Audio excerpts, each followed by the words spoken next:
ॐ पूर्णमदः पूर्णमिदं पूर्णात् पूर्णमुदच्यते पूर्णस्य पूर्णमादाय पूर्णमेवावशिष्यते। रामाय रामभद्राय रामचन्द्राय वेधसे रघुनाथाय नाथाय सीताय पतये नमः। श्री राम राम रघुनंदन राम राम, श्री राम राम भरताग्रज राम राम, श्री राम राम रणकर्कश राम राम, श्री राम राम शरणं भव राम राम। श्री रामचंद्र चरणौ मनसा स्मरामि, श्री रामचंद्र चरणौ वचसा गृणामि, श्री रामचंद्र चरणौ शिरसा नमामि, श्री रामचंद्र चरणौ शरणं प्रपद्ये। माता रामो मत्पिता रामचंद्रः, स्वामी रामो मत्सखा रामचंद्रः, सर्वस्वं मे रामचंद्रो दयालुर्नान्यं जाने नैव जाने न जाने। दक्षिणे लक्ष्मणो यस्य वामे च जनकात्मजा, पुरतो मारुतिर्यस्य तं वन्दे रघुनन्दनम्। लोकाभिरामं रणरङ्गधीरं राजीवनेत्रं रघुवंशनाथं, कारुण्यरूपं करुणाकरन्तं श्रीरामचन्द्रं शरणं प्रपद्ये।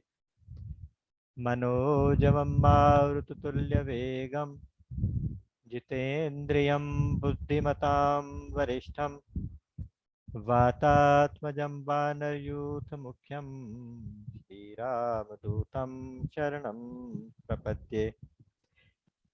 कूजन्तं राम रामेति मधुरं मधुराक्षरम्, आरुह्य कविताशाखां वन्दे वाल्मीकिकोकिलम्। आपदामपहर्तारं दातारं सर्वसम्पदां, लोकाभिरामं श्रीरामं भूयो भूयो नमाम्यहम्। भर्जनं भवबीजानामर्जनं सुखसम्पदां, तर्जनं यमदूतानां राम रामेति गर्जनं। रामो राजमणिः सदा विजयते, रामं रमेशं भजे। रामेणाभिहता निशाचरचमू, रामाय तस्मै नमः। रामान्नास्ति परायणं परतरं, रामस्य दासोऽस्म्यहम्। रामे चित्तलयः सदा भवतु मे, भो राम मामुद्धर। राम रामेति रामेति रमे रामे मनोरमे, सहस्रनाम तत्तुल्यं राम नाम वरानने। हा रघुनंदन प्राण प्रीते, तुम बिन जियत बहुत दिन बीते। जे दिन गए तुम्हि बिनु देखे, ते बिरंच जनि पारहि देखे। कृपा बारिधर राम खरारी, पाहि पाहि प्रणतारति हारी। अतुलित बल अतुलित प्रभुताई, मैं मति मंद जानि नहीं पाई। निज कृत कर्म जनित फल पायो, अब प्रभु पाहि शरण तक आयो। असरन सरन बिरद संभारी, मोहि जनि तजहु भगत हितकारी।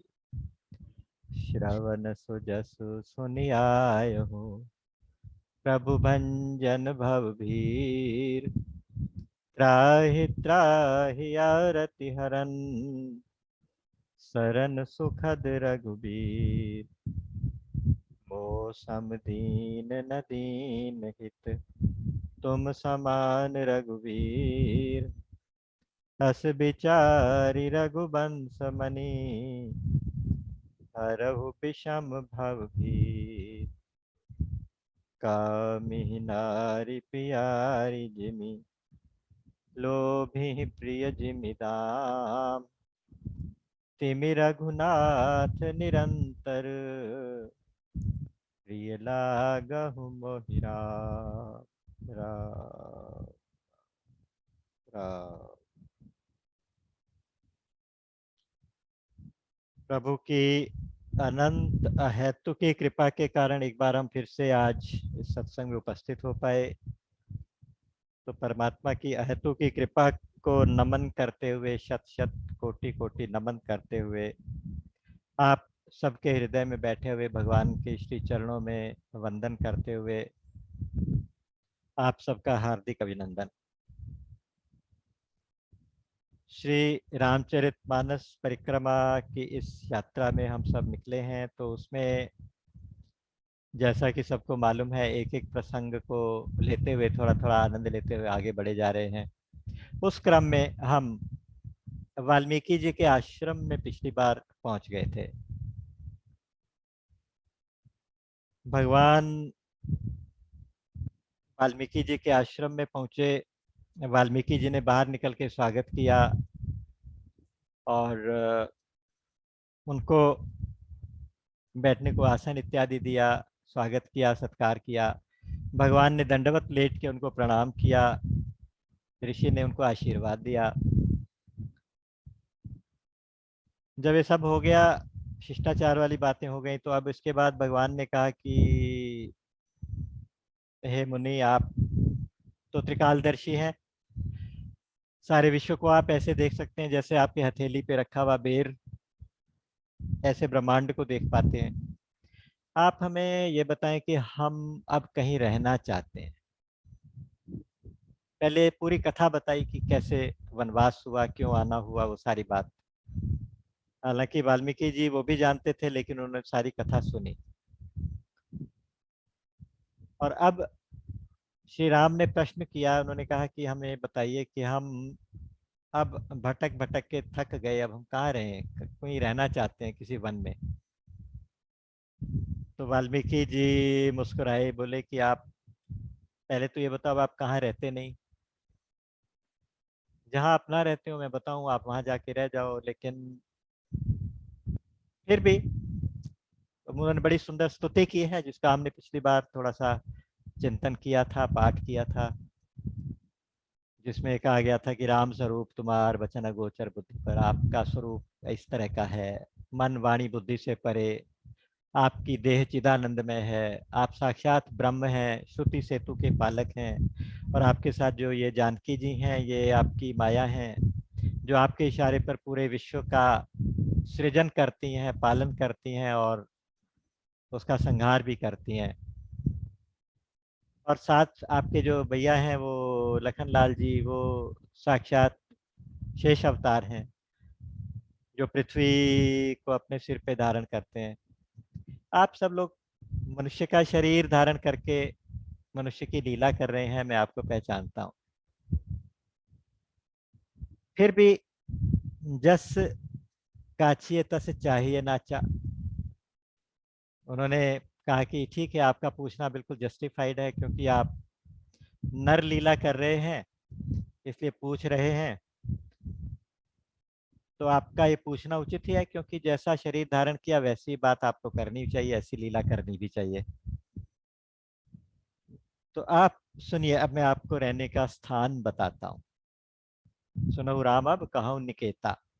स्थान बताता हूँ, घर बताता हूँ, जहाँ आप भैया के साथ और जानकी जी के साथ जाके रह सको। यहाँ भी वाल्मीकि जी ने बहुत सुंदर एक प्रसंग दिया है, एक तरह से गोस्वामी जी ने दिया वाल्मीकि जी के प्रसंग के माध्यम से। उसमें ये कहा गया कि भगवान कहाँ रहते हैं, भगवान कहाँ रहते हैं, इस बात का विवेचन थोड़ा सा किया गया, जिसका नटशल ये है कि भगवान वैसे तो सबके हृदय में रहते हैं, लेकिन किस हृदय में साक्षात प्रकट होते हैं, किस हृदय में रह के अपना प्रभाव दिखाते हैं, ऐसे कौन से गुण हैं जो हमारे अंदर होने चाहिए, हमें किस किस कसौटी से उतरना पड़ेगा, तब जाके हम इस लायक होंगे कि हम कह सकें कि भगवान हमारे हृदय में बसें, हमारे हृदय में बसते हैं।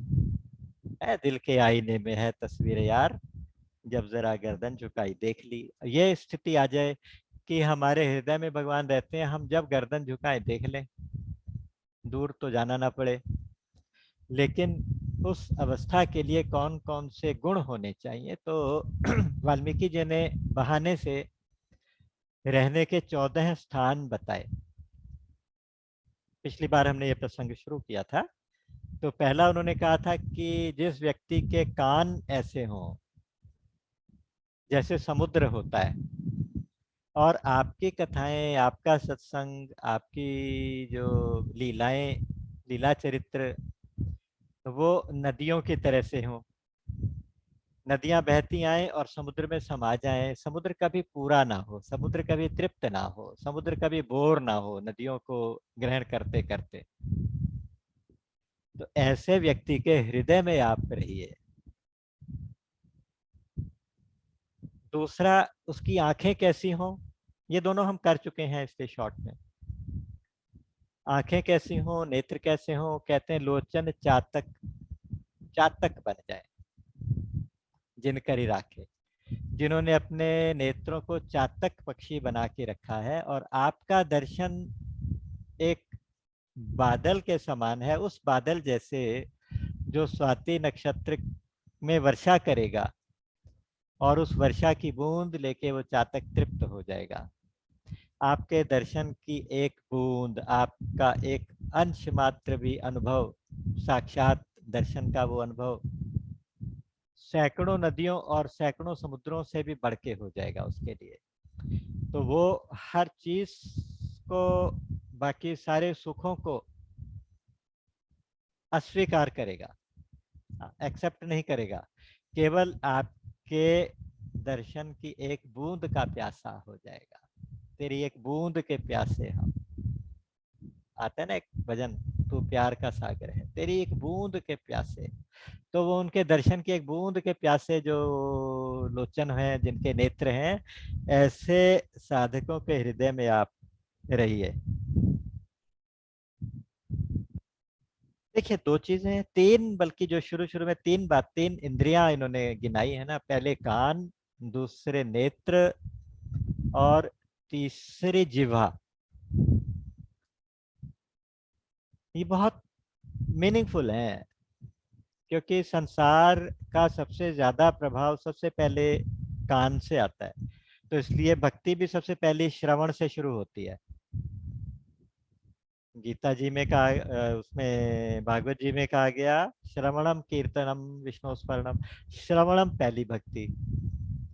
और श्री रामचरितमानस में आगे जाके कहेंगे, प्रथम भगति संतन कर संगा। संतन कर संगा, संतों का संग अर्थात श्रवण, संतों से श्रवण।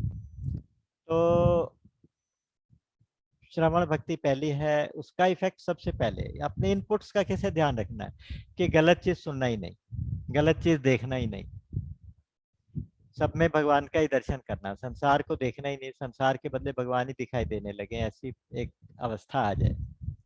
तीसरी जिह्वा, तीसरा स्थान जो रहने का बताया उन्होंने कहा, हाँ,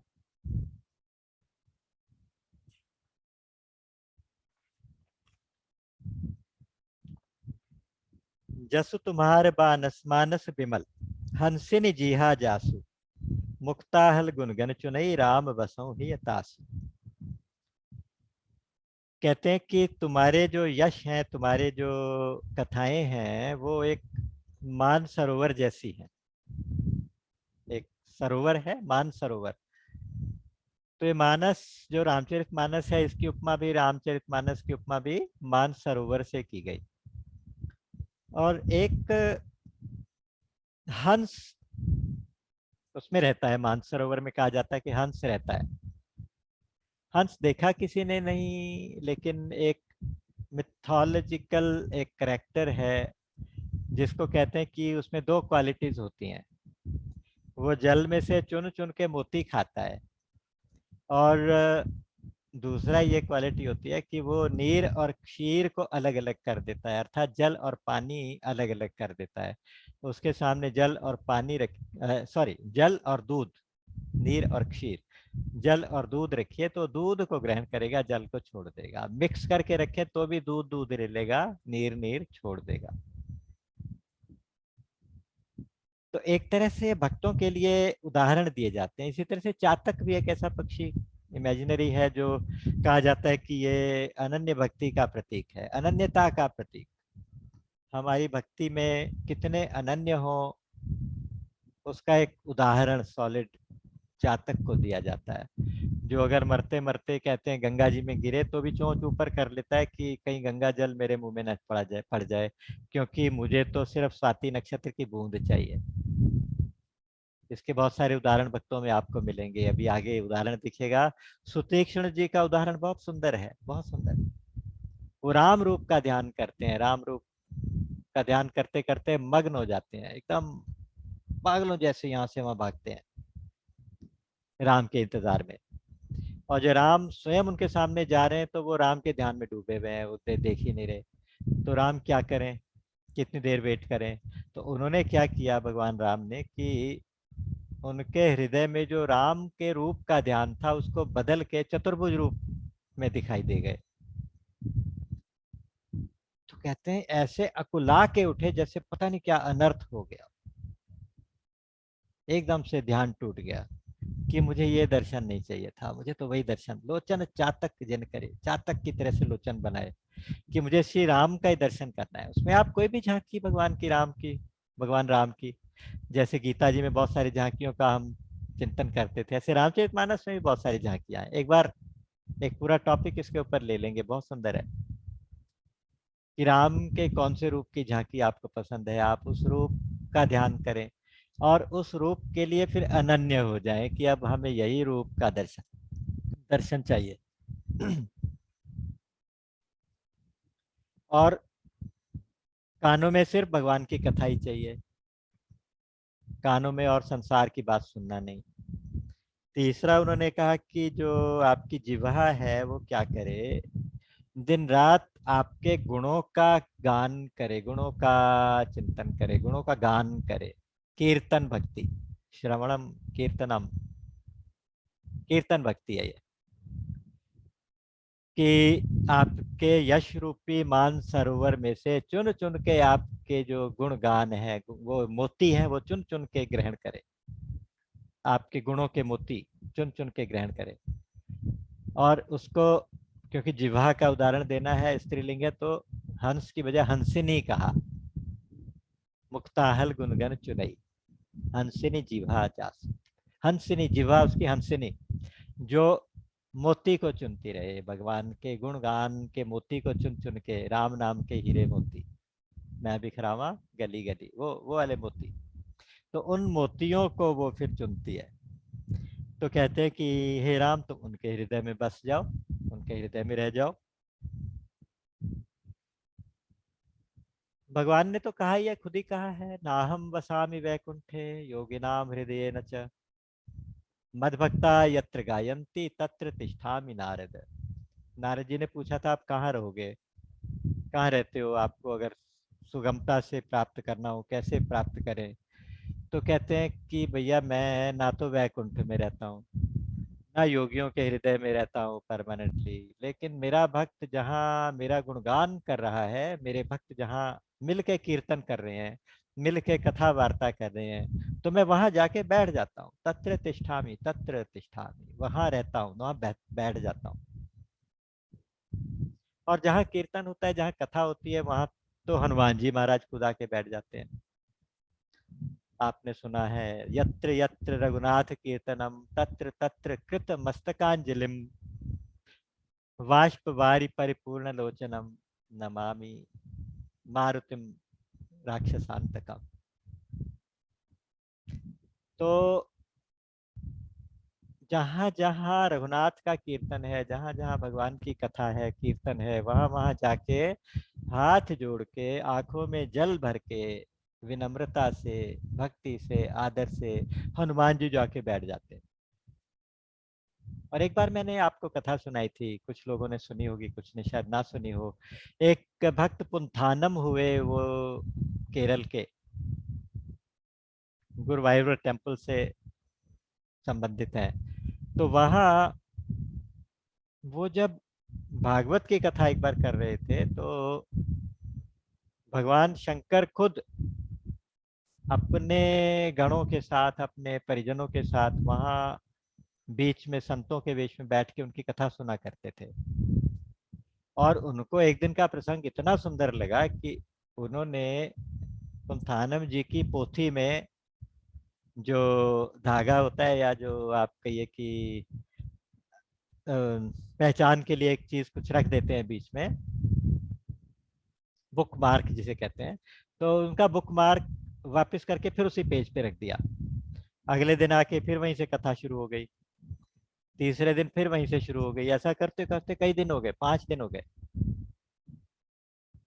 तो अंतिम दिन जब कथा समाप्त हो गई तो उसी प्रसंग पे समाप्त हो गई। तो लीला कुछ ऐसी हुई थी कि पोथी उनकी, संत की पोथी जो थी जिसमें कथा करते थे, वो मंदिर में रह गई। तो बाद में मंदिर बंद होने के बाद वो पोथी लेने के लिए चले गए। देखा तो वो हॉल खुला हुआ था, उसमें भगवान शंकर कथा कर रहे थे, और खचाखच हॉल भरा हुआ, साक्षात दर्शन भगवान शंकर के हुए। और वो भगवान शंकर हंस हंस के लोगों को कह रहे थे कि मुझे पुंथानम की ये कथा का प्रसंग इतना अच्छा लगा कि मैं रोज रोज उसके पेपर, बुक नोट, वो बुक मार्क बदल देता था। ये सुनते ही पुंथानम जी ने जैसे ही देखा तो वही मूर्छित हो गए। तो जहाँ राम कथा होती है, जहाँ भगवत कथा होती है, जहाँ भगवत कीर्तन होता है, वहाँ भगवान स्वयं आ जाते हैं, भगवान शंकर आ जाते हैं, और हनुमान जी आ जाते हैं। ये तो प्रमाणित है, ये तो प्रामाणिक है बिल्कुल। कई तरह की, कई स्टोरीज इस तरह की आती हैं जिनमें लोगों ने इस तरह का अनुभव किया। तो यहाँ कहा गया कि हे राम, तुम उनके, इन लोगों के हृदय में रह जाओ, क्योंकि अब जिह्वा की एक ही क्वालिटी होनी चाहिए कि वो भगवान का गुणगान करे। आंखों का एक ही क्वालिटी होनी चाहिए कि भगवान के दर्शन किया करे। कानों की यही एक क्वालिटी होनी चाहिए कि वो भगवान की कथा सुना करे, बस। अगर वो नहीं करता तो बिल्कुल बेकार। शुरू शुरू में तो कहा गया कि ऐसी आंखें तो, मोर पंख के ऊपर जो निशान नकली आंख का बना होता है ना, ऐसी आंखें ऐसी हैं जो भगवान का दर्शन नहीं करती सब जगह। तो वो आंखें मोर पंख के नेत्रों जैसी आंखें, नेत्र जैसी हैं। और जो जिह्वा भगवान का गुणगान नहीं करती, वो मेंढक की जीभ जैसी है, मेंढक की जिह्वा जैसी टर टर करती है वो। इसी तरह से यहाँ भी कहा गया कि जिह्वा, वही जिह्वा तो वाही भली जो जपे हरि का नाम। तुलसीदास जी ने बहुत सुंदर दोहा लिख दिया, और कितनी सुंदर बात कह दी। कहते हैं कि मुंह में अगर कोई चमड़े का टुकड़ा, मांस का टुकड़ा रख के बैठे, कोई अच्छी बात थोड़ी है। जिह्वा है क्या? चमड़ा और मांस। जिह्वा तो वही भली जो जपे हरि का नाम, नहीं तो काट निकालिए, मुंह में भलो न चाम। तो मुंह में चमड़ी अच्छी नहीं है तो उसको निकाल के फेंक दो, उससे अच्छा तो जो जिह्वा भगवान का नाम ना ले। तो जिह्वा वो है जो हंसनी बन के भगवान के गुणगान के मोती चुना करे और उनका गायन किया करे, उनका गुणगान किया करे।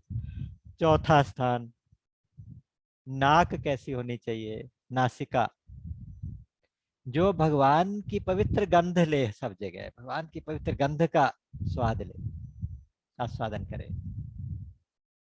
भगवान की पवित्र गंध कैसे? जैसे भगवान को इत्र लगाते हैं, भगवान की पूजा की आपने, फूल चढ़ाए, तो जो फूल चढ़ाए वो गंध सारा दिन आप लेते रहो, मन ही मन, भाव से। जो इत्र लगाया, सेवा में इत्र लगाया, तो उस इत्र को आप दिन भर सूंघते रहो। तुलसी की गंध, पुष्पों की गंध, इत्र की गंध, ये जो भगवान के चरणों से जो सुगंधी निकलती है, और आप विश्वास कीजिए कि आप केवल कल्पना करेंगे तो आपको सुगंध सचमुच में आने लगेगी। बहुत सुंदर एक कथा आती है, मैंने कभी पढ़ी थी। स्वामी हरिदास जी महाराज, जिन्होंने श्री बांके बिहारी को प्रकट कराया था, तानसेन के गुरु, संगीत के गुरु थे उनके वो, बहुत सिद्ध संत वृंदावन के। उनका दर्शन करने के लिए, मैंने तो पढ़ा था अकबर की स्टोरी है, आप कुछ भी लगा लीजिए, कोई पहुंचा।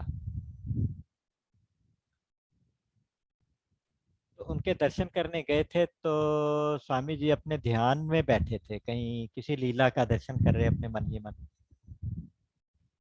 और वो उनकी भेंट करने के लिए, उनको भेंट करने के लिए एक बहुत महंगा अफगानिस्तान का कोई इत्र था, वो लेके आए। छोटी सी शीशी थी, वो उस जमाने में सैकड़ों हजारों रुपए की होगी। तो उन्होंने आके उनके आगे रखी, तो स्वामी जी ने देखा नहीं, ध्यान नहीं दिया, वो अपनी लीला में थे। उन्होंने थोड़ी देर बैठे, फिर दोबारा से आगे बढ़ाने की कोशिश की। जब दो बार भी देखा नहीं, तो उन्हें लगा कि इतना महंगा गिफ्ट लाया हूँ, देखें तो सही।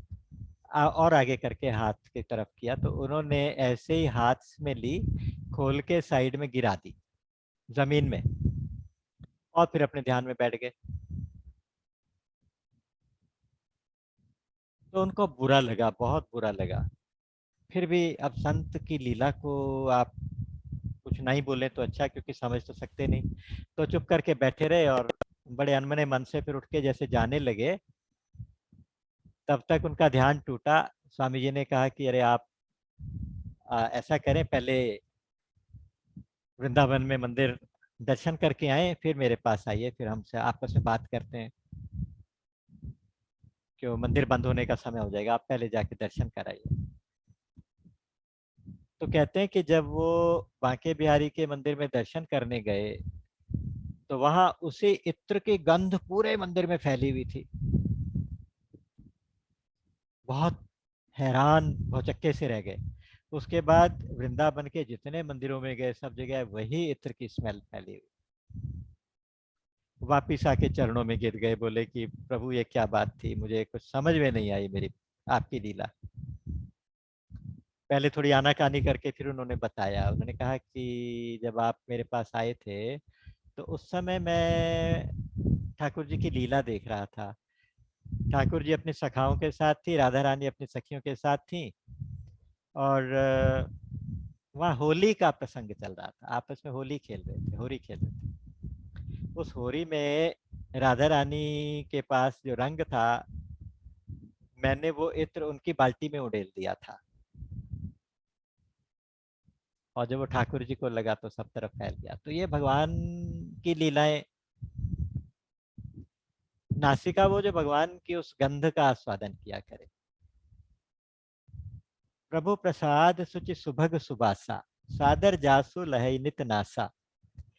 दूसरी बात, तुम्हें ही निवेदित भोजन करही, और प्रभु प्रसाद पट भूषण धरही।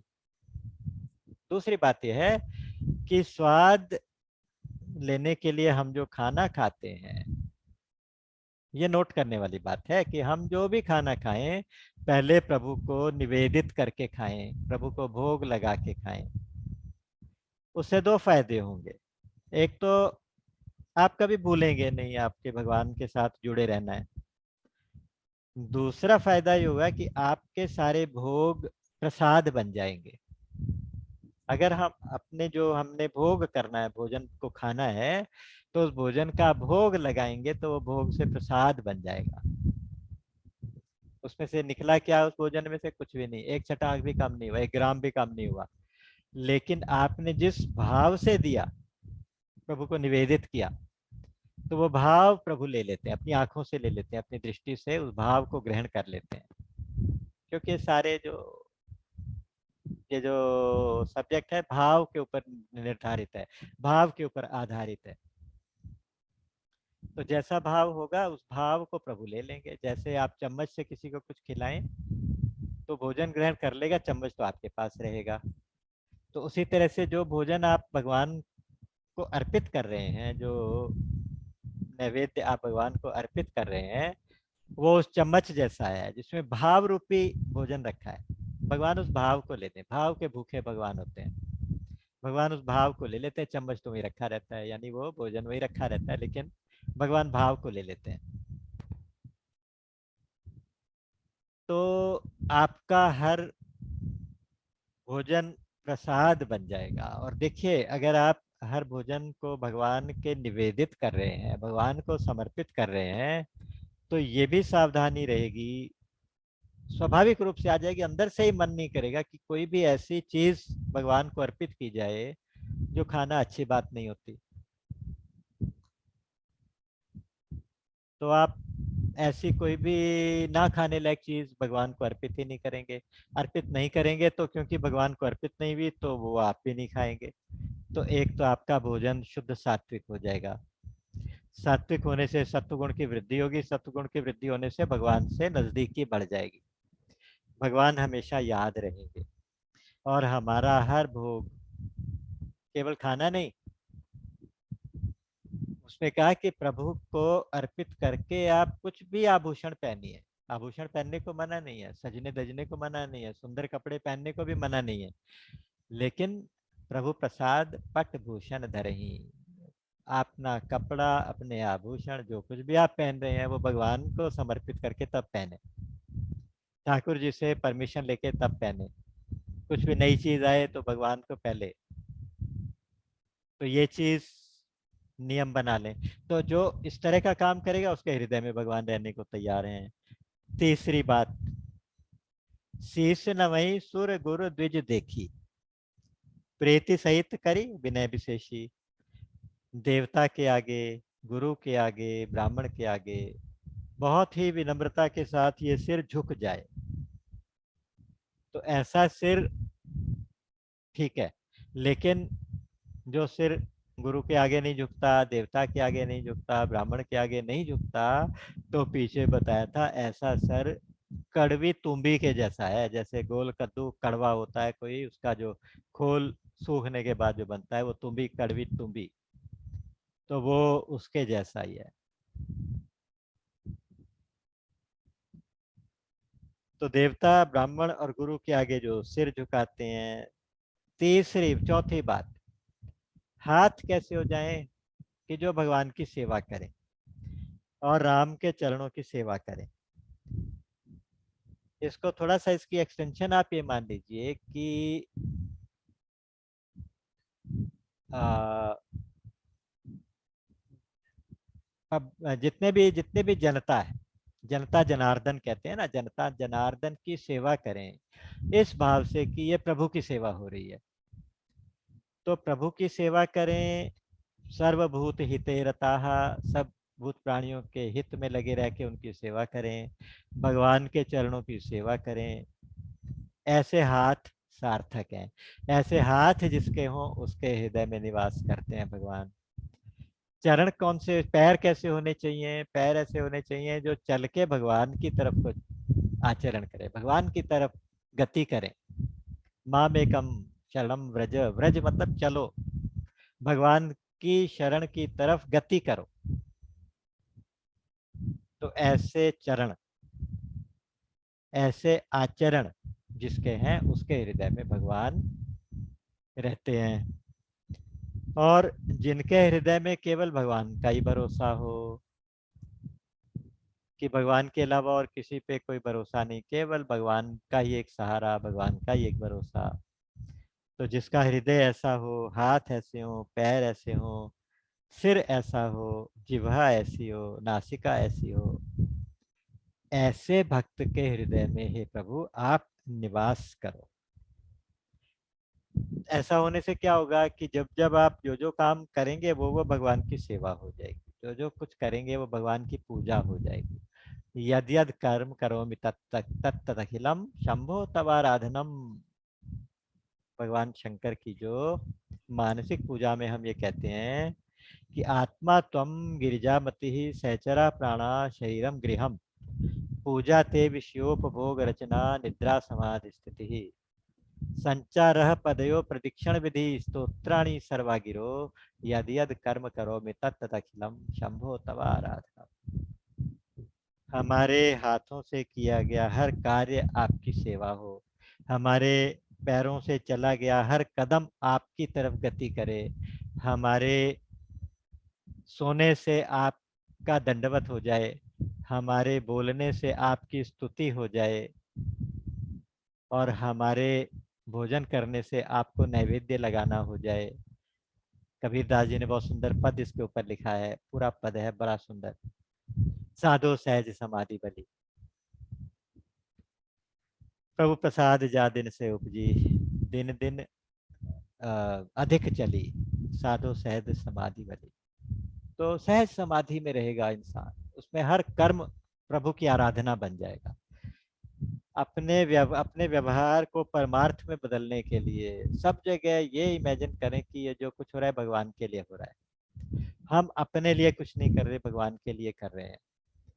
जिनके हृदय में ऐसा भाव होगा उनकी नासिका केवल भगवान की गंध लेगी, आंख केवल भगवान को देखेंगी, कान केवल भगवान की बात सुनेंगे, हृदय केवल भगवान पे भरोसा करेगा, सिर केवल भगवान के आगे और ब्राह्मणों के और गुरुओं के आगे झुकेगा, हाथ भगवान की सेवा, पैर भगवान की तरफ गति करेंगे। तो कहने का मतलब है सारी इंद्रियां भगवान में लगी रहेंगी। तो जिन जिन की सारी इंद्रियां भगवान में लगे, हे राम तुम उनके हृदय में बस जाओ।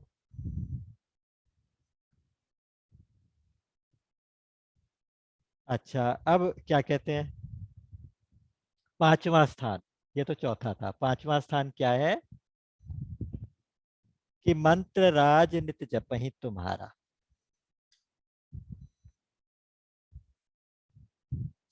मंत्र राज नित जपहि तुम्हारा, पूजहि तुम्हि सहित परिवारा, तर्पण होम करहि विधि नाना, विप्र जेवाई देहि बहु दाना, तुमते अधिक गुरहि जिय जानी, सकल भाई सेवहि सनमानी, सब कर मांगहि एक फल, राम चरण रति हो, तिनके मन मंदिर बसहु, श्री रघुनंदन दो। कैसे होंगे ऐसे भक्त, क्या क्या करेंगे? कहते हैं कि दिन रात राम नाम का जप करेंगे। आपका नाम जो है वो मंत्र राज है, सब मंत्रों का राजा। भगवान शंकर ने एक जगह पे कहा 7 करोड़ मंत्र हैं, उन सब मंत्रों में एक सबसे सर्वश्रेष्ठ मंत्र है राम। राम बहुत बड़ा मंत्र है, कोई शब्द नहीं है, मंत्र है। अच्छा, अ, ये जो राम राम राम सारा दिन जप करेगा तो ये एक ऐसा यज्ञ हो जाएगा जो भगवान अपनी विभूति कहते हैं कि यज्ञा नाम जप यज्ञोस्मि, यज्ञों में मैं क्या हूँ? जप यज्ञ हूँ। लेकिन केवल मैकेनिकली नहीं, भाव के साथ, भाव सहित, भाव से जो नाम जपता रहे, जैसे भगवान शंकर जपते हैं। भगवान शंकर कैसे जपते हैं? दिन रात महामंत्र सोई जपत महेशु, काशी मुक्ति हेतु उपदेशु। काशी में भगवान शंकर मुक्ति देते हैं। कहते हैं कि जो अगर किसी का काशी में शरीर छूट जाए तो भगवान उस शंकर उसके बाएं कान में जाके कोई मंत्र पढ़ते हैं, उससे मुक्ति हो जाती है। तो भगवान शंकर वही है कि राम नाम जपते हैं उसके कान में जाके। और ये मंत्र ऐसे जपा जाए, हिय जिय रस नारा, रोम रोम प्रति श्वास श्वास प्रति गाँव, जब लू नाम श्वास तब ही लूं। कहते हैं कि हृदय से, भाव से, जिह्वा से, हृदय से भी, भाव से भी, जिह्वा से भी राम नाम, अपना ही हरि नाम, हरि नाम जपता रहो, जपता रहो, जपता रहो। और ऐसे जपूं, भोरी सखी का बहुत प्रसिद्ध ये पद है। असल में जो जप करने वाले साधक हैं उनके लिए रोल मॉडल भोरी सखी हुई हैं, इनसे बड़ा जप किसी ने शायद कभी किया हो। बैठी रहूं कुंजन के कोने, श्याम राधिका गाऊं, सांझ परे नहीं, जान परे नहीं साँझ सवेरे, ऐसो दिवस बिताऊं। शाम कब हो गई, सवेरा कब हो गया, कुछ नहीं पता, बस केवल मंत्र जप रहे हैं, नाम जप रहे हैं, नाम जप रहे हैं। तो नाम जप से सब कुछ हो जाएगा। तो उस नाम जप की बात करते हैं यहाँ तो खैर, क्योंकि राम के सामने तो राम नाम जप, राम नाम जपें, नाम सभी बराबर हैं, कोई भी नाम जपें, कोई भी नाम जपें, राम सकल नाम मनते अधिका, ऐसा भी यह वरदान नारद जी ने मांगा था।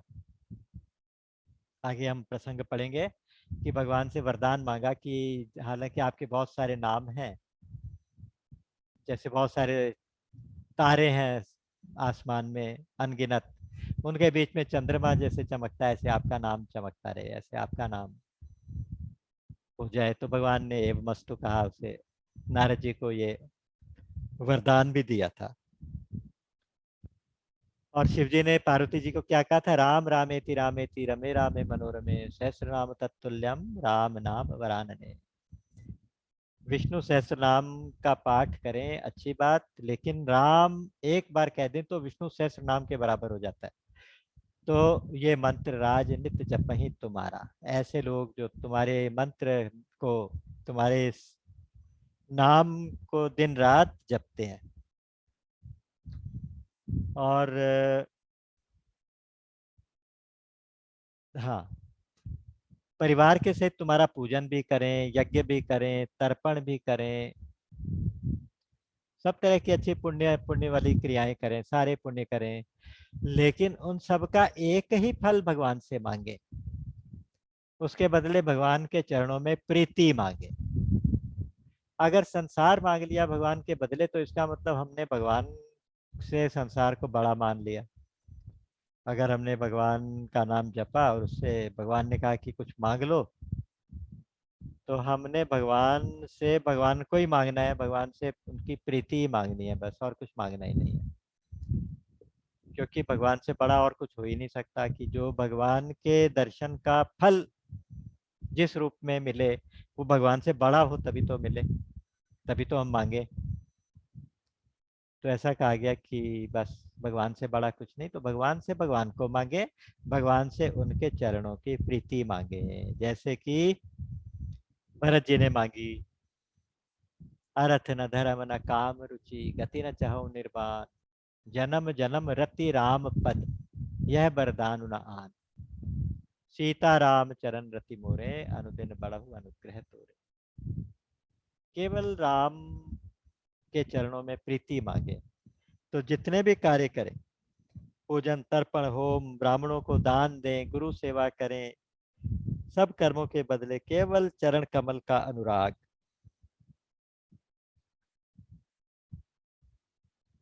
अपने जो चैतन्य महाप्रभु थे ना, वो कहते थे कि मैं केवल लखपति के घर में भोजन करूंगा। आपको मैंने कथा कई बार सुनाई है, कई बार सुनाई।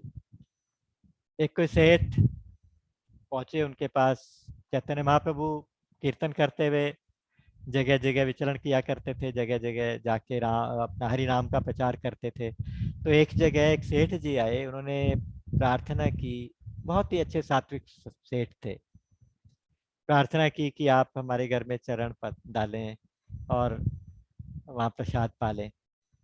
तो उन्होंने कहा कि मैं केवल लखपति के घर में भोजन करता हूँ। लखपति का क्या मतलब? तो लखपति का मतलब ये कि जो 1 लाख नाम जप रोज करे, उसके घर में सेवा करूंगा, तो उसके घर में मैं भोजन करूंगा, प्रसाद पाऊंगा। तो कहा जाता है कि सेठ जी ने कहा ठीक है, वो रोज उन्होंने 1 लाख नाम जप का व्रत लिया, और काफी समय तक जब हो गया, फिर महाप्रभु पधारे, तो बिना पूछे, बिना आमंत्रण के, उनका नाम पूछते हुए उनके घर तक गए। नाम जप में क्या मिलता है, ये करने वाले जानते हैं। क्योंकि उस आनंद को जो भजन में मिलता है, भजन के सुख को, संसारिक सुखों की तुलना से उनकी तुलना नहीं की जा सकती। एक संत बहुत जप करते थे, तो कोई साधक थे, बार बार पूछते कि इतने भजन करने से क्या मिलता है, आप बताइए। तो बोले तुम भजन करो, खुद जान जाओ, अब मैं क्या बताऊं। बार बार जब इंसिस्ट करने लगे, तो बोले भाग जाए यहाँ से, उठा के एक पत्थर उसके सिर पे मार दिया। तो वो बेचारा पकड़ के बैठ गया, खून बह रहा था, बड़ी दर्द हो रहा था। तो फिर बोले, तो हाँ पूछ, क्या पूछता है? कहता अभी क्या पूछूं, अभी इतने दर्द हो रहा है। कहते दिखाओ कहाँ हो रहा है दर्द, दर्द लेके आओ, दिखाओ मेरे सामने। वो बोले कि दर्द को दिखाने की चीज नहीं होती, उसी तरह से बोले कि बेटा भजन का जो आनंद, जप का जो आनंद है, वो दिखाने की चीज नहीं होती, वो अनुभव करने की चीज होती है। मैंने एक संत की कथा पढ़ी थी, बरसाना के संत थे, उनका नाम मुझे याद नहीं है, अभी याद नहीं है। बरसाना में एक सरोवर के किनारे एक पेड़ लगा था, वहां छोटी सी कुटिया बनी थी, वहां बैठ के दिन रात नाम जप करते। अच्छा, उस नाम जप करते करते जैसे रात हो गई, नींद आती है, झपकी आती है, तो उन्होंने एक तरीका बनाया। जो सरोवर था उसके किनारे का जो पेड़ था, उसकी एक टहनी जो थी, मोटी सी टहनी, वो सरोवर के ऊपर छा गई थी, ऐसे ऊपर झुकी हुई थी। उसके ऊपर चढ़ के बैठते और वहां पे अपना माला जपते रहते, नाम जप करते रहते। जैसे झपकी लगती नीचे गिर जाते थे पानी में, और एकदम से फिर अलर्ट होके फिर दोबारा वहीं चढ़ के करते थे। तो संतों ने जो नाम जप का अभ्यास किया, नाम जप के बारे में जो उन्होंने बातें बताई, उनसे इंस्पिरेशन लेनी चाहिए और जितना ज्यादा हो सके नाम जप करना चाहिए। छठा स्थान, अब सिक्स्थ कौन सा है? जिनके हृदय में ना तो काम है, ना क्रोध है, ना मद है, ना मान है, ना मोह है, ना लोभ है, ना क्षोभ है, ना राग है, ना द्वेष है, ना द्रोह है, ना कपट है, ना दंभ है। ये जितने भी विकार हैं जिनके हृदय में नहीं है, हे प्रभु आप उनके हृदय में रह जाओ। अब ये सुन के बहुत मुश्किल लगता है कि हम भगवान को अपने हृदय में बिठाना चाहते हैं।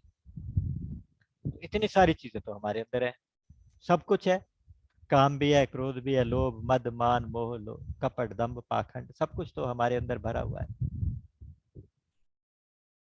बैठूं कहाँ तेरे सदन में गैर हैं बैठे हुए, भगवान तो ये बोलेंगे ना कि तेरे घर में तो गैर बैठे हुए, मैं कहाँ आके बैठूं।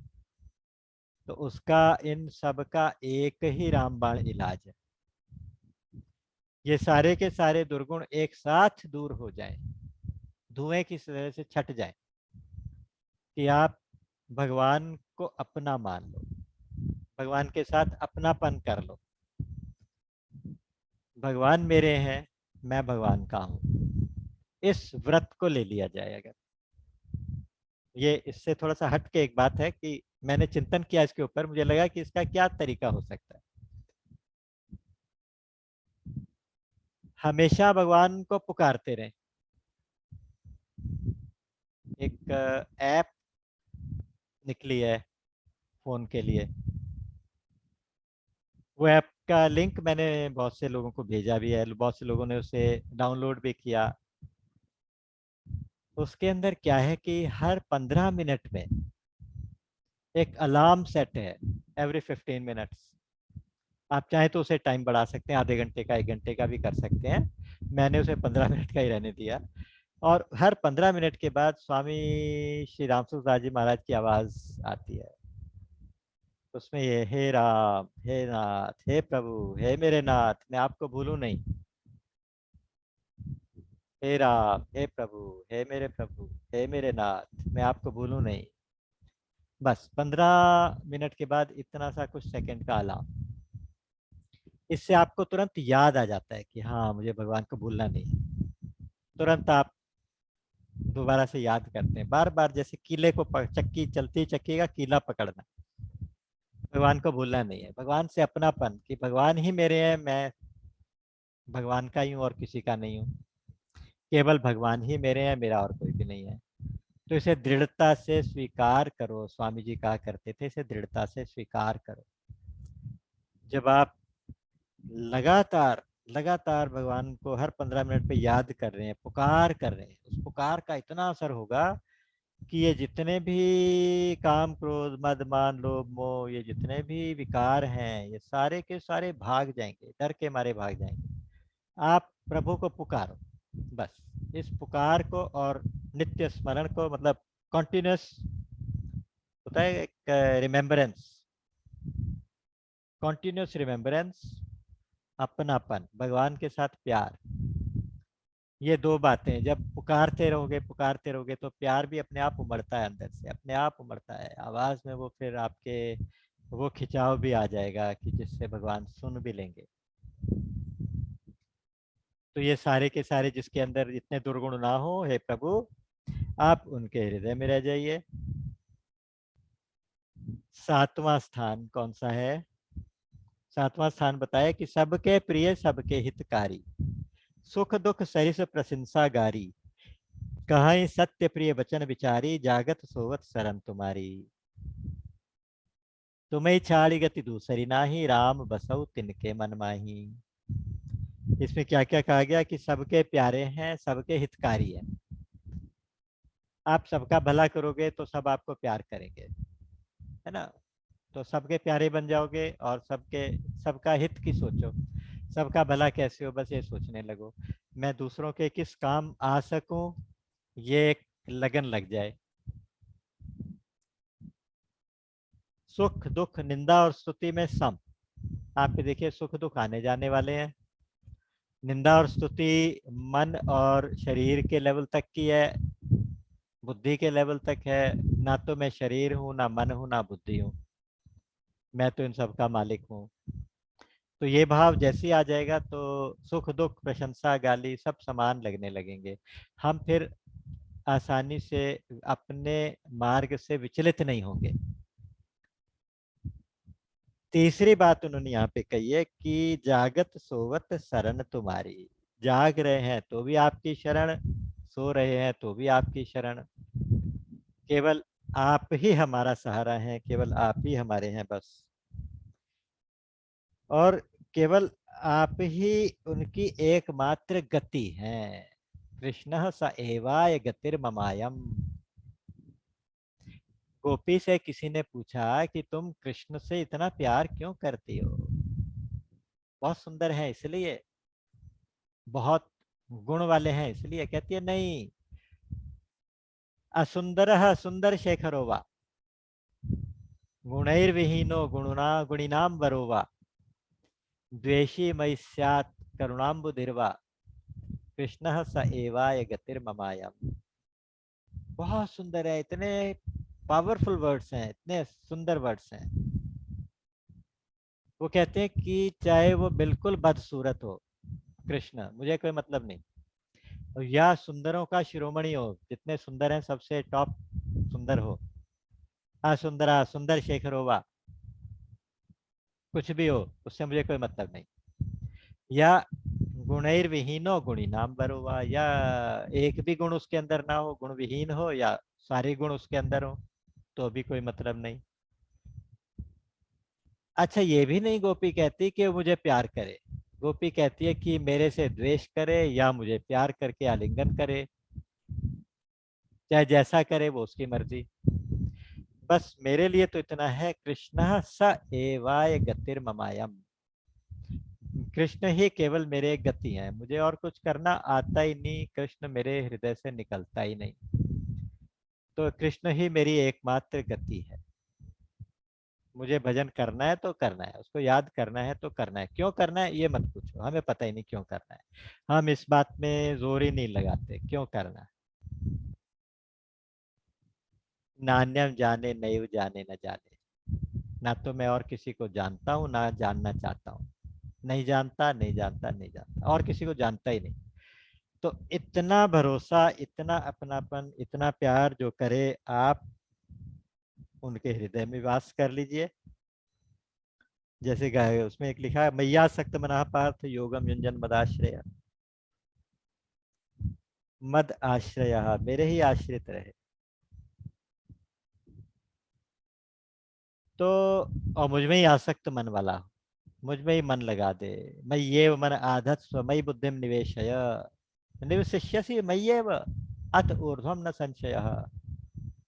मुझ में ही मन को लगा दे, मुझ में ही बुद्धि को लगा दे, तो उससे होगा क्या कि तू मेरे में ही निवास करने लगेगा, तू मेरा ही स्वरूप हो जाएगा, मेरे भाव को ही प्राप्त हो जाएगा। तो हे प्रभु आप उनके हृदय में निवास करो। अब बताया 8वां स्थान,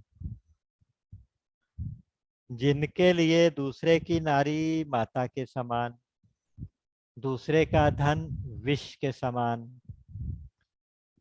जो दूसरों के सुख में सुखी हो जाए, दुख में दुखी हो जाए, पर सुख सुख दुख दुख देखे पर, जिनको राम प्राणों से भी ज्यादा प्यारे लगते हो, प्राणों से प्यारे राम लगते हो, जो दूसरों के दुख में दुखी सुख में सुखी हो जाएं, और जो पराये धन को विष के समान समझे, दूसरे का कोई हक हमारे पास ना आ जाए, जो हमारा हक है वो भी दूसरे के लिए छोड़ दें, तो बनती है रामायण। जो हमारा हक नहीं है वो भी लेने का मन करे तो होती है महाभारत। एक एक लाइन में रामायण महाभारत क्या होती है। तो यहाँ कहा गया कि आप दूसरे का हक लेना ही ना चाहें, विष के समान समझें, दूसरे की नारी को माता के समान पूज्य समझें। तो ऐसे लोगों का मन आपके लिए बहुत शुभ निवास रहेगा, आप वहां जाके रह जाओ। फिर है नवां स्थान, नौवां स्थान। नौवां स्थान है कि पितु मातु सहायक स्वामी सखा, तुम ही एक नाथ हमारे हो। एक बहुत सुंदर भजन आता है ना, जिनके कछु और आधार नहीं, तिनके तुम ही रखवारे हो। पितु मातु सहायक स्वामी सखा, पिता माता स्वामी सखा बंधु बांधव सब कुछ आप हैं। त्वमेव माता च पिता त्वमेव, त्वमेव बंधुश्च सखा त्वमेव। सारे रिश्ते आपसे ही हैं, सारे रिश्ते आप ही हैं, सब कुछ आप हैं। माता भी आप हैं, पिता भी आप हैं, बंधु भी आप, सखा भी आप। माता रामो मत पिता रामचंद्र, स्वामी रामो मत सखा रामचंद्र, सर्वस्व में रामचंद्रो दयाल। ये भाव कि भगवान रामचंद्र दयालु राम वो मेरे लिए सर्वस्व हैं। वही माता है, वही पिता है, वही सखा है, वही स्वामी है, सब कुछ वही।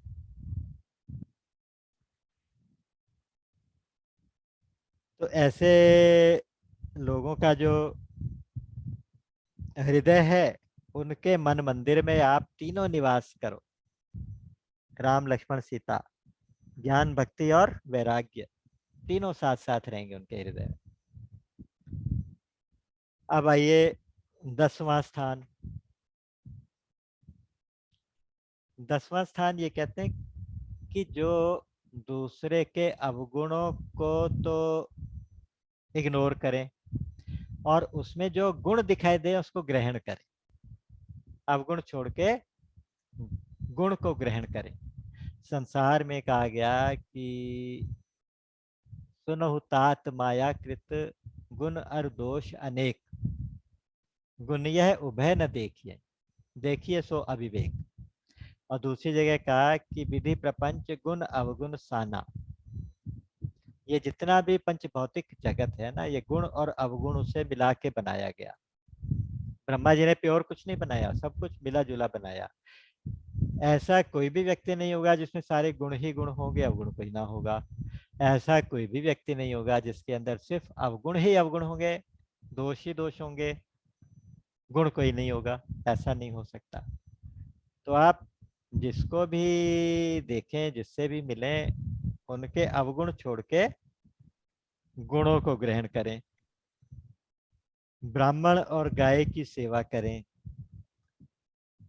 और नीति में कुशल, व्यवहार में भी कुशल हो, व्यवहार कुशल हो, केवल गुण ही गुण ग्रहण करें, अवगुण को छोड़ दें, और ब्राह्मण और गाय की सेवा करें। ऐसे लोगों के हृदय में भगवान आप रह जाओ।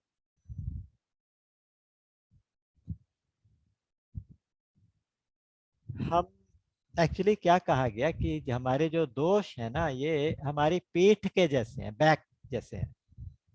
अपनी बैक देख नहीं सकते, अपनी बैक दिखाई नहीं देती, दूसरे की बैक दिखाई देती है। या एक कथा जैसे कही जाती है कि भगवान ने दो गठरियां हमें दी थी, एक गुणों की गठरी, एक अवगुणों की गठरी।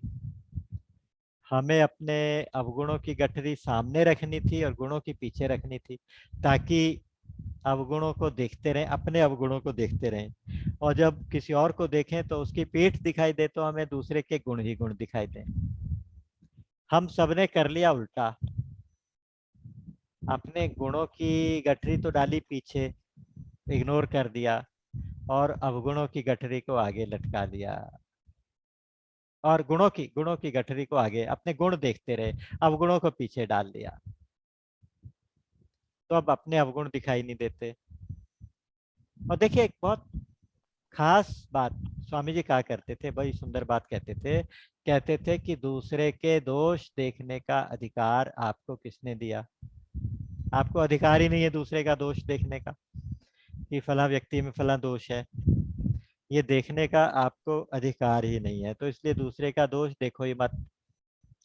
दूसरी बात जो बहुत इंपॉर्टेंट बात है, ध्यान से विचार करने वाली बात है, दूसरे का जब दोष आप देखेंगे, अगर आपको दूसरे का दोष दिखाई दे रहा है, तो इसका मतलब उसकी जो फ्रीक्वेंसी है, उसकी जो वेवलेंथ है, आपने पहले उसके ऊपर जाके ट्यून किया, तब आपको उसका दोष दिखाई दिया।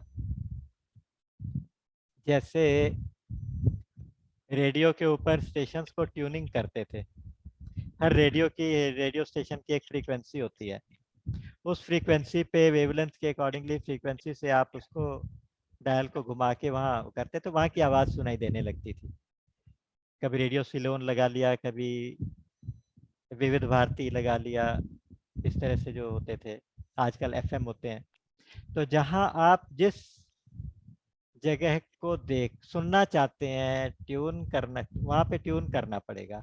तो अपने फ्रीक्वेंसी को उस लेवल तक ट्यून करेंगे पहले। मान लीजिए हम किसी को कहते हैं कि ये फला व्यक्ति चोर है, इसी ने जरूर चोरी की होगी, ऐसे हम अपने जजमेंट्स दे देते हैं, इसी ने चोरी की होगी। फिर मन में हम उसको, उस बात को जस्टिफाई, आरोप को जस्टिफाई करने के लिए सोचते हैं कि ये जब उस समय आया था तो इसने देखा होगा कोई नहीं है, उठा के जेब में रख लिया होगा, फिर वहां रख लिया होगा या किसी और को दे दिया होगा। यानी चोरी करने का क्या तरीका होता है वो सब पहले हमने सोचा, उसके बाद हमें वो व्यक्ति चोर दिखाई दिया। तो दूसरे का दोष देखने से पहले हम उसकी फ्रीक्वेंसी पे खुद को ट्यून करेंगे। तो इतना कष्ट उठाने की क्या जरूरत, कोई जरूरत ही नहीं है उसको करने की। अब उसमें हर एक व्यक्ति में सिर्फ दोष दोष नहीं है, गुण भी है, वहां पे फोकस कर लो, उसकी फ्रीक्वेंसी पे ट्यून कर लो गुणों की।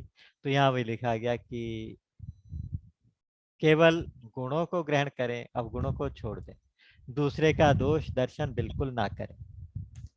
दोष दर्शन करने से अपना अंतःकरण मैला होता है।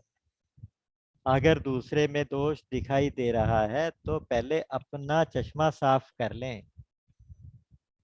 क्या पता इस चश्मे में कोई दिक्कत हो। अपना आईना साफ कर लें। उम्र भर गालिब कहते हैं यही गलती करता रहा कि धूल थी चेहरे पे, खुद के चेहरे पे धूल थी, आईना साफ करता रहा। आईने को साफ करते रहे और चेहरे की धूल देखी नहीं, तो खुद अपने अंदर दोष है। बुरा जो ढूंढने में चला मुझसे बुरा ना कोई। अपने अपने दोष देखने से कम होते हैं, दूसरे के गुण देखने से हमारे गुण बढ़ते। तो दूसरे दूसरे के गुण ग्रहण करें, अपने अवगुणों पे कड़ी पैनी दृष्टि रखें, जहां दिखाई दें तो उनसे फिर बचने का प्रयास करें। उसी से संबंधित है इससे अगला 11वां स्थान। उन्होंने कहा कि जो गुण अपने में दिखाई दे, अवगुण दिखाई दें, तो समझो ये मेरी गलती से है, मेरे प्रारब्ध के अनुसार, मेरी गलती के अनुसार, मेरे कर्म के अनुसार ये अवगुण मेरे अंदर है। इसके लिए और कोई दूसरा दोषी नहीं है, ये पक्का। और जो गुण मेरे अंदर है वो केवल भगवान की कृपा के कारण है। अगर कोई गुण मुझे अपने में दिखाई दिया तो उसके लिए खुद को क्रेडिट नहीं देना, भगवान को क्रेडिट देना। और अगर कोई अवगुण अपने में दिखाई दिया तो उसके लिए भगवान को दोषी नहीं ठहराना, खुद को दोषी ठहराना। गुण तुम्हार समझे निज दोषा, ये है 11वां स्थान। जो जिन लोगों का हृदय इस तरह का हो और केवल आपके ऊपर भरोसा करे, केवल आप ही के ऊपर भरोसा रखे, तो ऐसे व्यक्ति के हृदय में आप रह जाओ। मैं एक बार बहुत पहले किसी बुक में पढ़ा था, वो मैं हर सत्संग में करीब करीब कई बार बताता हूँ। उसमें लिखा था कि एक बहुत सुंदर मंत्र है जपने के लिए, अपने अवगुण दूर करने के लिए। उसमें कहा गया कि oh God I know you love me, oh God I know you love me and I trust you. दूसरी बात, oh God thank you for everything, thank you for everything, I have no complaints whatsoever. उस book में लिखा था कि आप इन दोनों मंत्रों का जप किया करो, 24 घंटे दो मंत्र का जप करो, आपका सारी की सारी समस्याएं हल हो जाएंगी। मुझे अच्छे लगे थे तो इसलिए मैंने कहा आज आपसे शेयर कर।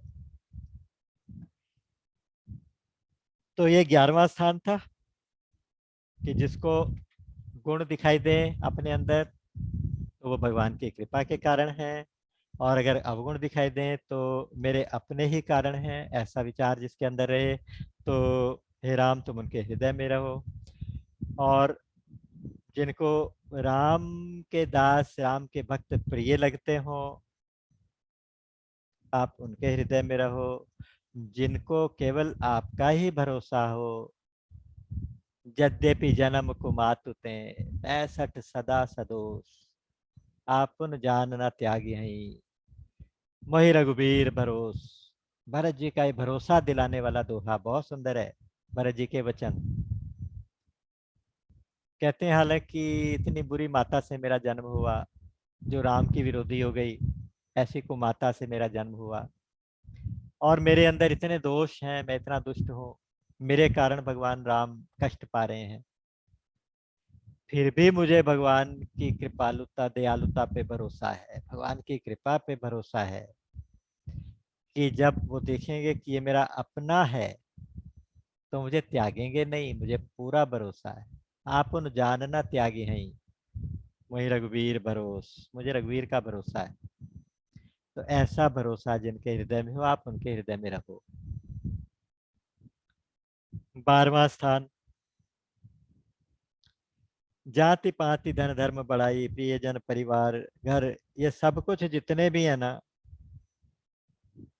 सबसे विरक्त रह के, घर बार बंधु बांधव जाति पाति धर्म जितने भी बंधन हमारे हैं उन सबसे विरक्त रहे, उन सबसे अपना कोई संबंध ना समझे, केवल आपसे ही अपना संबंध माने, केवल निरंतर आपसे जुड़ा रहे। सर्वधर्मान परित्यज्य मामेकम शरणम व्रज। भगवान ने कहा कि सारे धर्मों को छोड़ दे, किसी की भी शरण में नहीं जा, मेरी शरण में आ जा। तो ऐसा व्यक्ति जो हो, केवल आपकी शरण रहे, सब कुछ जाति पाति धन धर्म बड़ाई सब कुछ छोड़ छाड़ के केवल आपके पास आपके साथ जुड़ा रहे, तो आप उसके हृदय में बसो। फिर कहते हैं 13वां स्थान कौन सा था, जिनको स्वर्ग मिले नरक मिले मोक्ष मिले परवाह नहीं, केवल केवल केवल वो आप स्वामी और मैं आपका दास, जो इस भाव में बना रहे। उसके बाद मुझे स्वर्ग मिले तो मुझे परवाह नहीं, तो मुझे लालसा नहीं, नरक मिले तो परवाह नहीं, मोक्ष मिले तो मुझे कोई कामना नहीं। क्यों? क्योंकि आप मेरे स्वामी हैं, आप मुझे जहां रखेंगे वहां मैं रहूंगा, जहां ले चलोगे वहीं मैं चलूंगा, जहां नाथ रख लोगे वहीं मैं रहूंगा। तो आप जहाँ रखेंगे, आप ही मेरे स्वामी हैं, आप ही मेरे सब कुछ हैं। जिनके अंदर ऐसा भाव हो, आपको उनके हृदय में डेरा डाल के रह जाओ, परमानेंटली रह जाओ। 14वां स्थान, जाहि न चाहिए कबहु कछु तुम सन सहज सनेह, बसो निरंतर तासुर सो राउर निज गेह। जिनको कभी कुछ भी नहीं चाहिए, जाहि न चाहिए कबहु कछु, कछु का मतलब संसार से कुछ नहीं चाहिए, जिनको कभी भी कहीं भी कैसे भी कुछ नहीं चाहिए।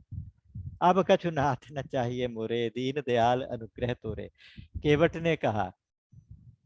तो उसके बदले में क्या किया भगवान ने, खूब कोशिश की ये संसार ले ले, कुछ तो ले ले बेटा, कुछ तो ले ले। उसने कहा मुझे कुछ भी चाहिए ही नहीं, तुम्हारे दर्शन हो गए और क्या चाहिए।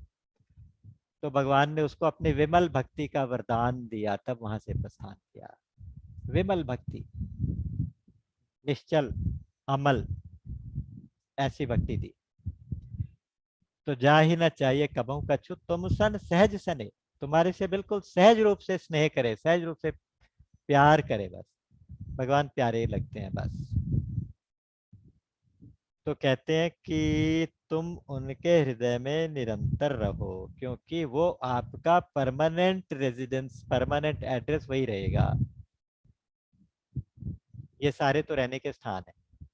आपने एक कोठी चंडीगढ़ में बना ली, एक बॉम्बे में बना ली, एक दिल्ली में, एक गुड़गांव में, लेकिन एक परमानेंट निवास भी तो, कोई परमानेंट एड्रेस भी तो होगा जहां आप परमानेंटली रहोगे। तो ये परमानेंट एड्रेस रहेगा कि जिसको कभी कुछ नहीं चाहिए। कुछ नहीं चाहिए का मतलब निष्काम, प्रेमी, ज्ञानी भक्त। चार प्रकार के भक्त भगवान ने कहे, आर्तो जिज्ञासु अर्थार्थी ज्ञानी च भरतर्षभ। आर्त, जिज्ञासु, अर्थार्थी और ज्ञानी। ये जो ज्ञानी भक्त है ना, ये शास्त्रीय ज्ञान वाला ज्ञान नहीं है। ये ज्ञान ये है कि निष्काम प्रेमी भक्त, वो ज्ञानी भक्त कहलाता है। जो भगवान से कभी कुछ चाहता ही नहीं, संसार से तो चाहता नहीं, भगवान से भी नहीं चाहता, क्योंकि भगवान केवल प्रेम के भूखे हैं।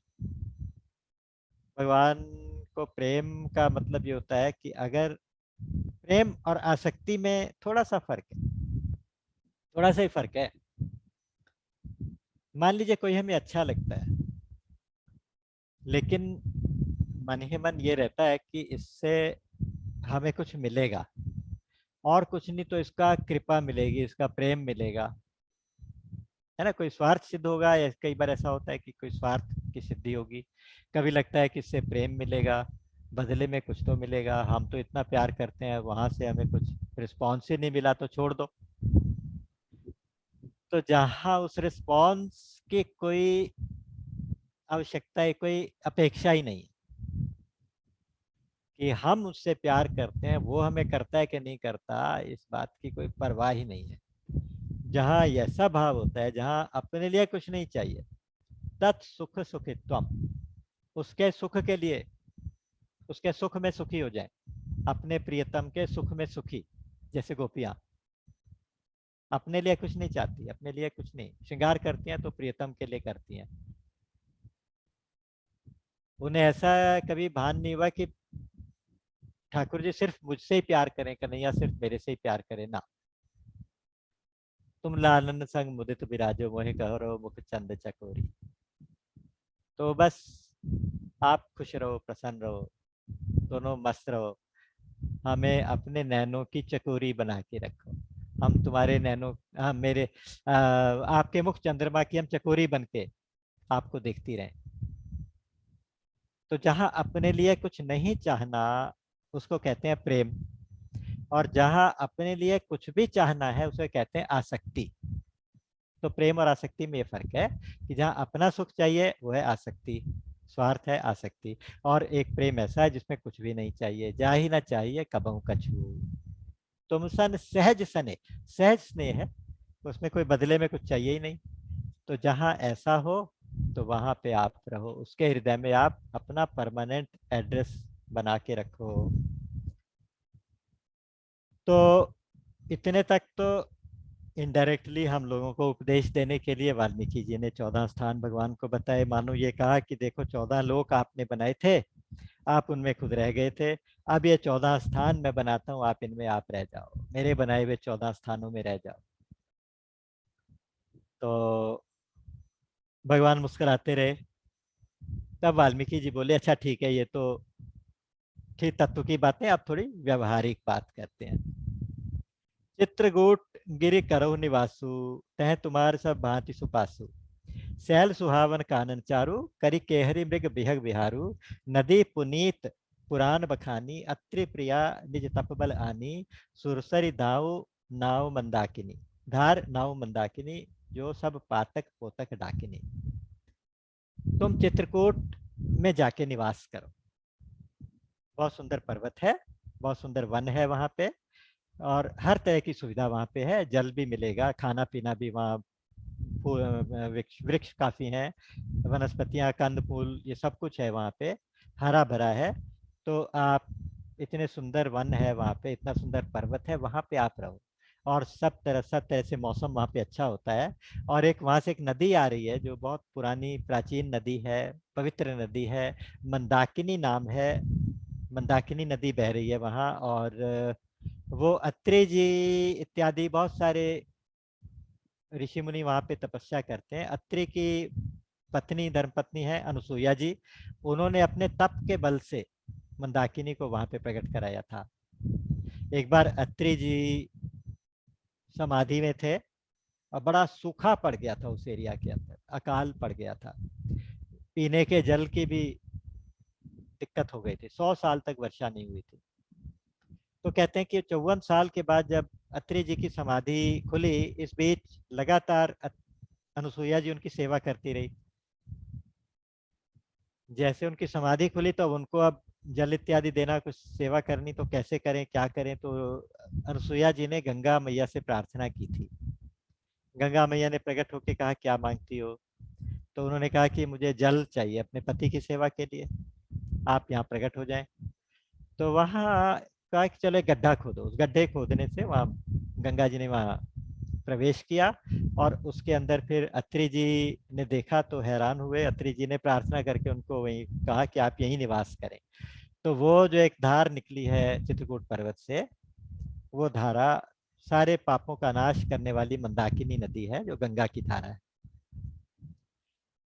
तो आप वहां पे निवास करो। और कितने सुंदर शब्द लिखे, चलो सफल श्रम सब कर करहु, राम देहु गौरव गिरबरहु। हे राम, उस पवित्र पर्वत को आप गौरव दो, गौरव प्रदान करो, आप उसके ऊपर रहो। और वहाँ जितने ऋषि मुनि तपस्या करके अपने आप को टाइट कर रहे हैं, तप कर रहे हैं, तो उन सबका श्रम सफल करो। अर्थात आप जब पहुंच जाओगे तो सबकी उपासना, सबकी साधना पूरी हो जाएगी। तो वहां देखा, साथ में वाल्मीकि जी छोड़ने भी गए वहां तक, क्योंकि कहा चलो आप मेरे साथ चलो। तो वहां जाके छोड़ने गए, देखा एक जगह पे लक्ष्मण जी ने कहा कि देखो भैया कितना सुंदर स्थान है। उन्होंने वहां मंदाकिनी में स्नान किया। एक कहते हैं कि एक इधर से एक नदी और पयस्विनी करके नदी आई है, ऊपर से मंदाकिनी आई है, दोनों का मिलन जहाँ पे हो रहा है, तो वहाँ राघव प्रयाग कहते हैं। उस घाट के पास चारों तरफ एक नाला सा है, धनुष की शेप में एक नदी है, उस चारों तरफ से एक नाला है ऐसे। तो कहते हैं ऐसे लगता है, लक्ष्मण जी कहते हैं ऐसे लगता है जैसे ये चित्रकूट का धनुष हो, चित्रकूट शिकारी हो, ये धनुष हो, और जितने भी पाप हैं उन सारे वो शत्रु हैं जिनका वो नाश करेगा। इन यहाँ से इंद्रिय दमन, मन का दमन, ज्ञान, तप, ये होम, ये सारे इनके तीर चला चला के उन सब पापों का नाश करने के लिए ये जगह है, बहुत सुंदर लग रही है। तो राम ने उसको अप्रूव किया और उन्होंने मन में सोचा कि यहीं पे कुटिया बनाते हैं।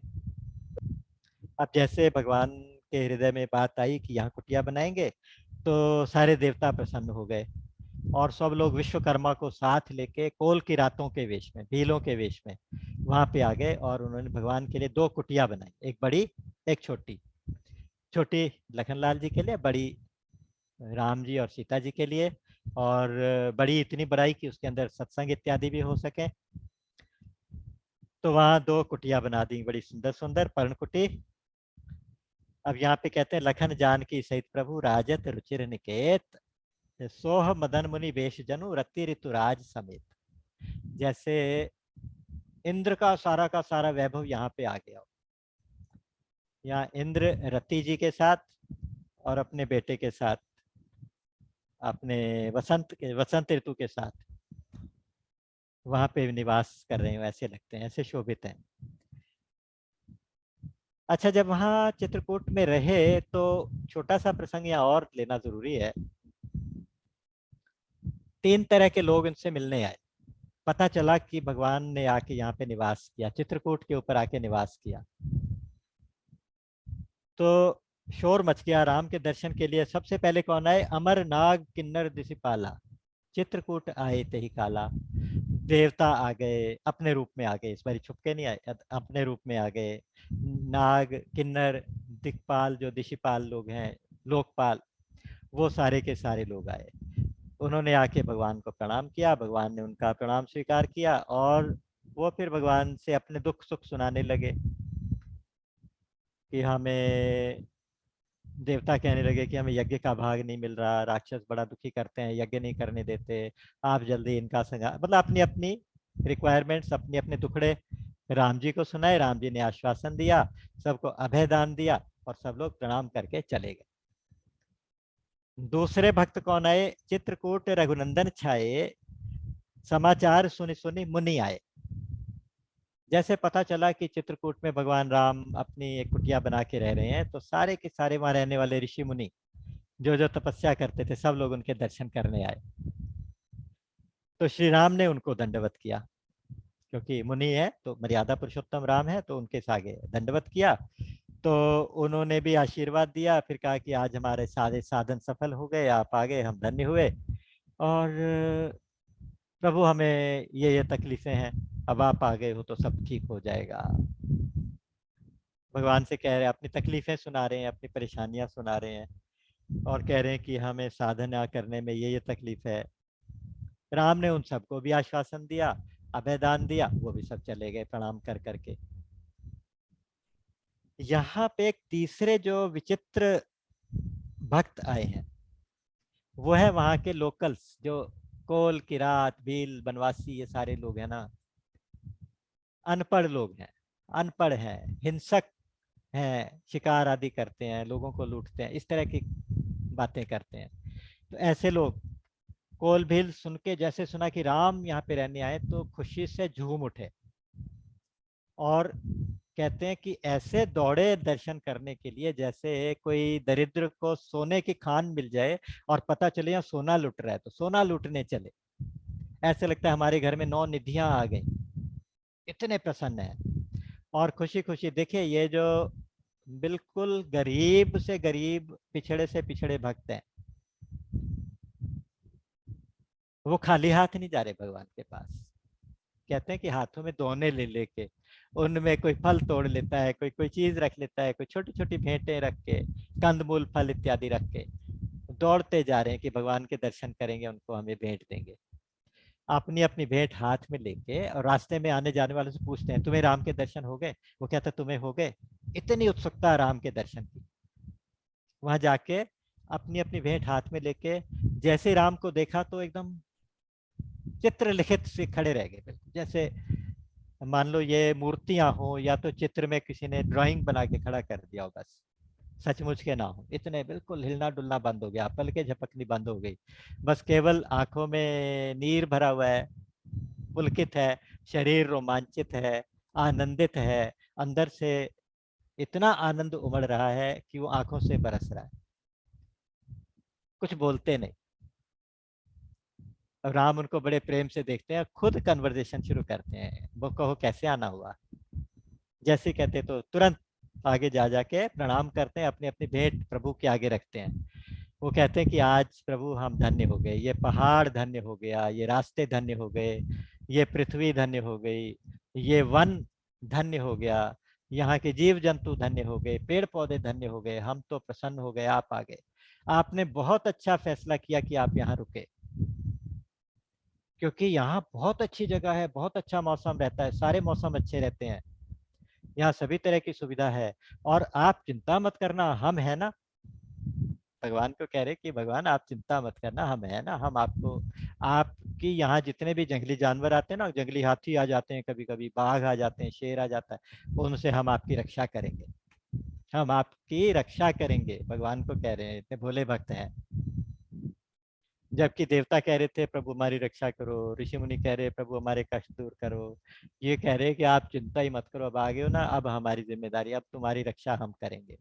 और इतना ही नहीं, हमारे सारे रास्ते देखे हुए हैं, यहाँ के वन बिहड़, ये जितने रास्ते हैं ना, दर्रे वरे, जो सब हमारे देखे वाले, एक एक इंच देखा हुआ है, तो हम आपको साथ ले जाके, यहाँ देखने वाली बहुत सारी सुंदर सुंदर जगह हैं साइट सीइंग के लिए, वो हम सारी दिखाएंगे आपको, बहुत मनोरम स्थान है, वो सब कुछ आपको दिखाएंगे, और आप अगर कभी शिकार करना चाहोगे तो आपको ले जाके शिकार भी करवाएंगे।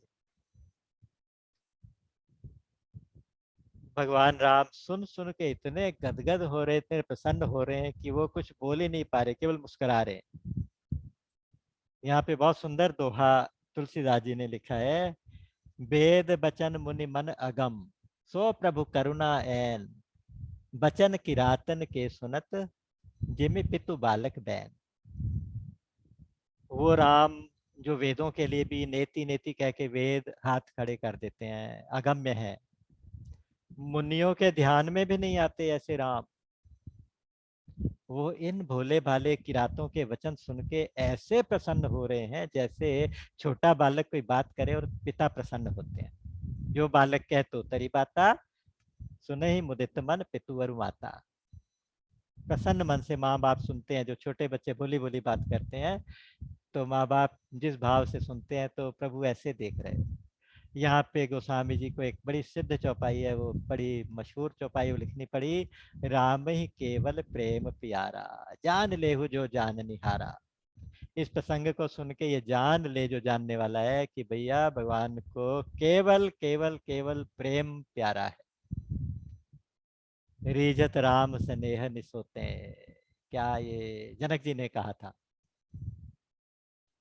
नहीं, उससे पहले है, जनक जी ने बाद में उन्होंने भी इसी तरह की बात की। तुम रीझऊ स्नेह सुठी थोड़े, तुम थोड़े से स्नेह से रीझ जाते हो, भगवान छोटे से प्रेम से भी रीझ जाते हैं। निष्काम भक्त हैं ये। पहले वाले आर्त भक्त थे, दूसरे वाले जिज्ञासु भक्त हैं, ये तीसरे ज्ञानी भक्त है। अनपढ़ वाले ज्ञानी भक्त हैं, ये निष्काम प्रेमी भक्त हैं।